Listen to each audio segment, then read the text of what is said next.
Once again, America screws the Kurds. This time it's Donald Trump doing it, and it's a really, really grim story. Check this out, and don't forget to share our website with your friends and our YouTube channel here.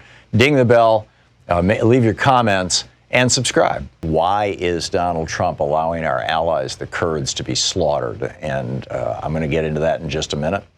If you have thoughts, 202-808-9925 is our telephone number.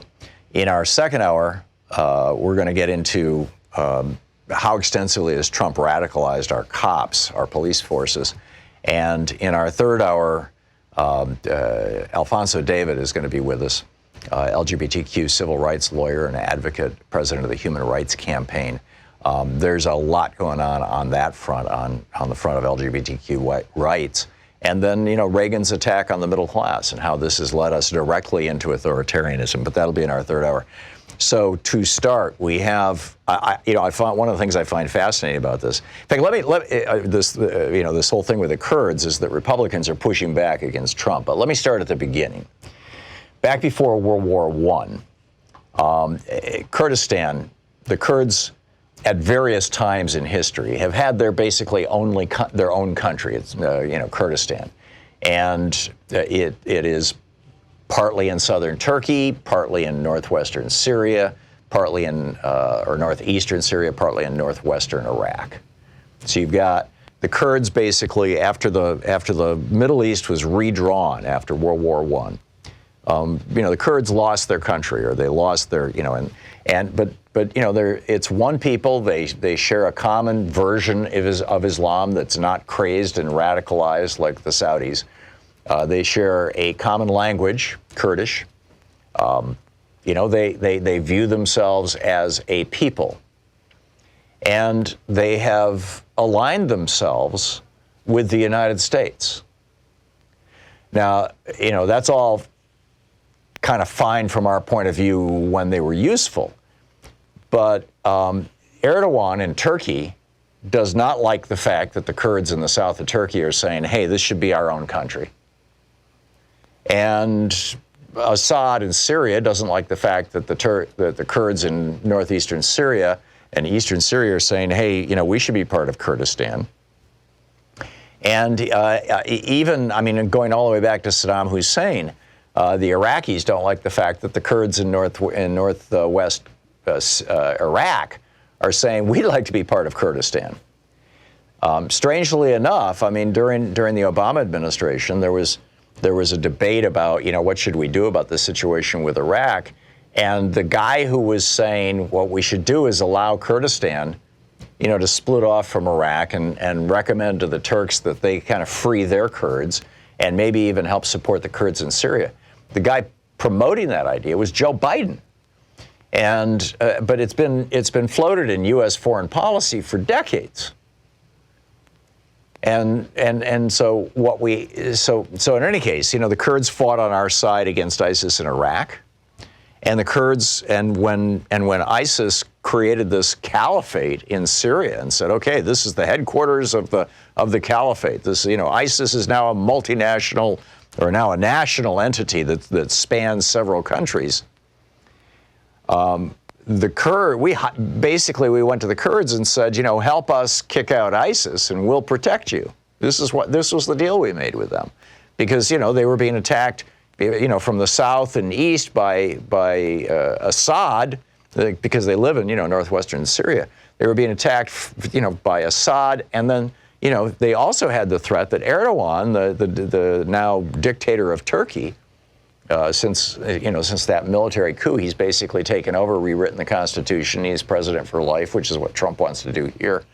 And Erdogan wants to send troops across his own border into northern Syria to kill the Kurds, to slaughter them.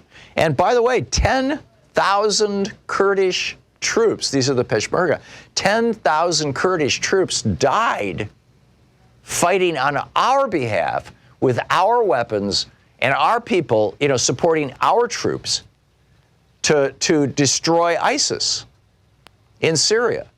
Well, you never really destroy an ideology or a theology. ISIS kind of the logical outgrowth of Saudi Wahhabism, and it's spread all over the world, but it's particularly pernicious in this region.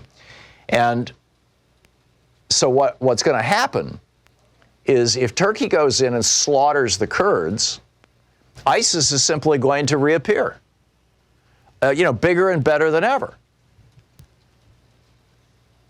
And you may end up with a border war between Turkey and Syria.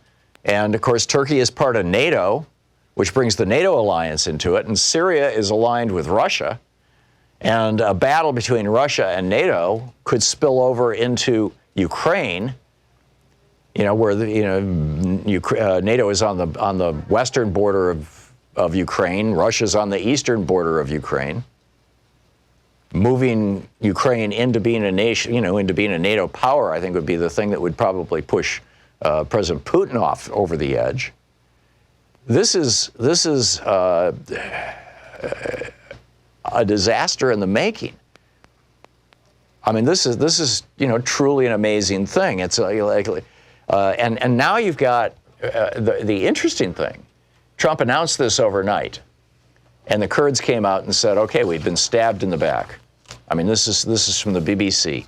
U.S. troops have begun withdrawing from positions in northern Syria, paving the way for a Turkish operation against the Kurd fighters. The main Turkish-led group called the U.S. move, quote, a stab in the back. And by the way, the senior officials in the Pentagon, they said to Trump, don't do this. The senior officials in the State Department, they said to Trump, don't do this. And Lindsey Graham said this is, quote, a disaster in the making. Graham on Fox and Friends, of all places, said the biggest lie being told by this administration is that ISIS is defeated. Marco Rubio, for God's sake, quote, this is what he said, tweeted. He said, quote, if reports about U.S. retreat in Syria are accurate, the Trump administration has made a grave mistake that will have implications far beyond Syria. It would confirm Iran's view of this administration and embolden them to escalate hostile attacks, which in turn could trigger more broad and dangerous regional war. Liz Cheney, of all people, she says this is a catastrophic mistake. This decision ignores lessons of 9/11. Terrorists thousands of miles away can and will use their safe havens to launch attacks against America. Nikki Haley, who, if Trump gets impeached, there's talk that, that Pence wants her as his running mate, as his VP. She has said, we have always had the back of our allies, and if we expect them to have our back. The Kurds were instrumental in our successful fight against ISIS in Syria. Leaving them to die is a big mistake. Hashtag Turkey is not our friend. Well, okay, so even the Republicans are getting it, that Turkey is not our friend. I wonder if they're noticing, though, that, let me get the date here, that on April 20th, 2012, Ivanka Trump tweeted out, thank you, Prime Minister Erdogan, for joining us yesterday to celebrate the launch of Trump Towers Istanbul. So Trump's making money in Turkey. And the dictator of Turkey wants to take down the Kurds, who have been our allies through decades. And, I've told this story before. My mentor, Godfried Mueller, the guy that I wrote a book about him called The Prophet's Way. He was German. He was in Hitler's army, conscripted, but there he was. And he was arrested.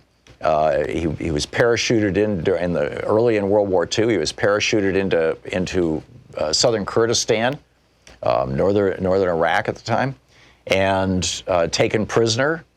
The Iranians controlled that area at the time. He was taken prisoner by the Iranians and by the Brits.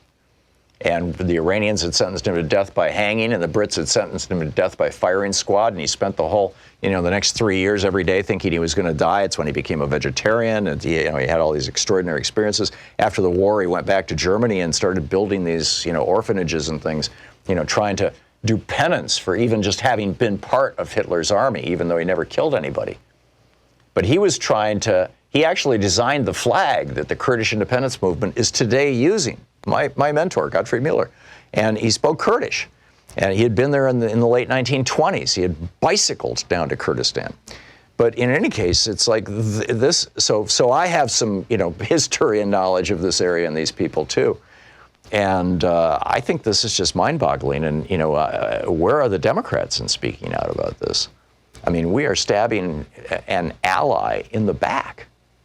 And frankly, I'm with Joe Biden on this particular idea. I mean, I don't think he's the best guy to be our Democratic nominee, but, I think he's spot on that in his arguments during the Obama administration, Obama never did it, but that the Kurds should be allowed to have their own country, and let's start moving in that direction, at least in northwest Iraq when we had control of Iraq. But and I don't know if Condi Rice was thinking the same thing, but it wouldn't surprise me. But we have just abandoned an ally here, and this is going to blow back on us really badly. And now in the future, any group, right, any country, I mean, obviously the Kurds don't yet have a country, but any group that aspires to a country, any group, period, they're going to look at the United States and say, really, can we trust them?